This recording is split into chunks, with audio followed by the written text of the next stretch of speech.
So let's have the sample exercise. If birth weights in a population are normally distributed with a mean of 109 ounce and a standard deviation of 13 ounce, we will answer this time letter B, since we answered letter A in our earlier video.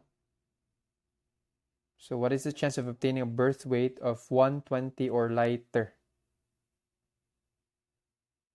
So let's write the given values. Since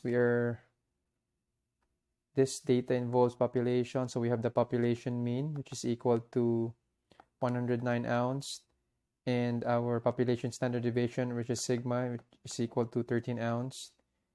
And this time our x is equal to 120, and we will write the what is being asked here using probability notation. So probability that our x is going to be 120 or lighter. So it's going to be equal, less than, or equal to 120. Okay, that's our probability notation. Let's proceed to the first step in solving the problem. So the first step is for us to determine the z-score. Determine the z-score, which corresponds to 120. So let's have this. It's bigger and just make the necessary adjustment. Okay. So let's write, we have the z-score formula for population data. So it's going to be z is equal to x minus mu, or population mean, all over sigma, or our population standard deviation. And let's just substitute the values here. We have 120 for x minus 109 all over sigma, which is 13. So the answer here, just verify it with your calculator, is 0.85, and this is our z-score. It corresponds to 120. Okay, now let's proceed to the second step. So the second step here is to illustrate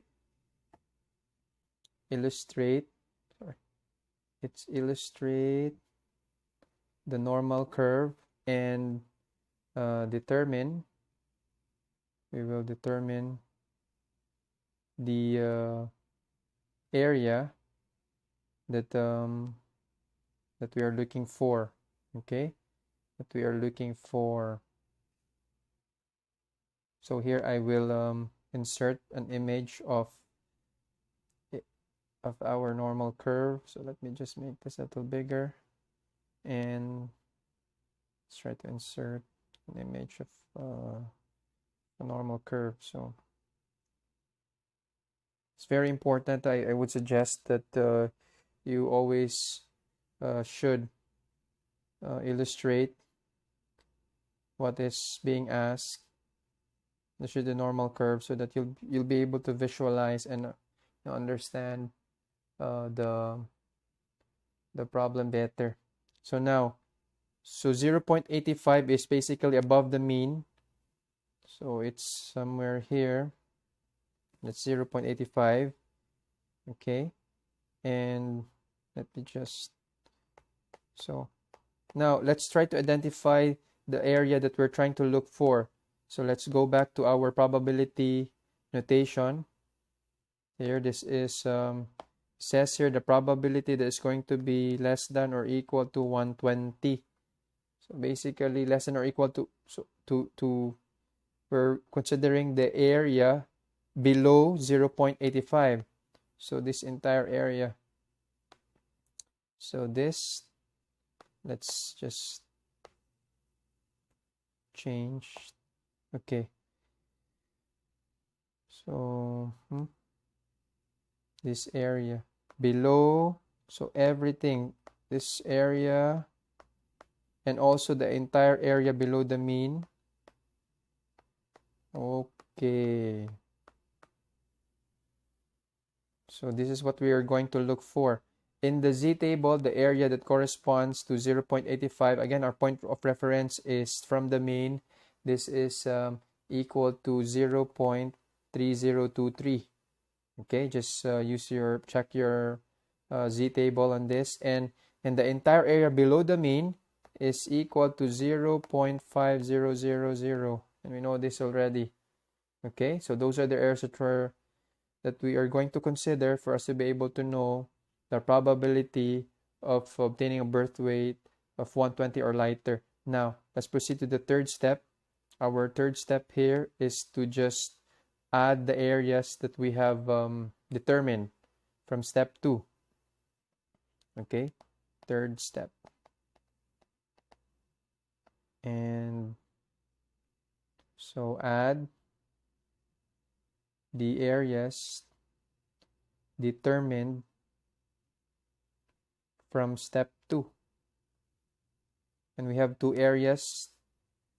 The entire area, which is below the mean, is equal to 0.5, and the area which 0.85 covers above the mean, which is equal to 0.3023. So we are just going to add both areas. So we have here is equal to 0.5000 plus 0.3023. Basically, this is equal to 0.8023. It's basically our answer already. Okay, and of course we have to write it in a complete thought or sentence. That ergo, or therefore, the chance of obtaining a birth weight of 120 ounce or lighter is just change the font color to red, 0.8023, or basically you have in percent 80.23%. Okay, that's our final answer. And just put it inside a box. Okay, that's it. Thank you.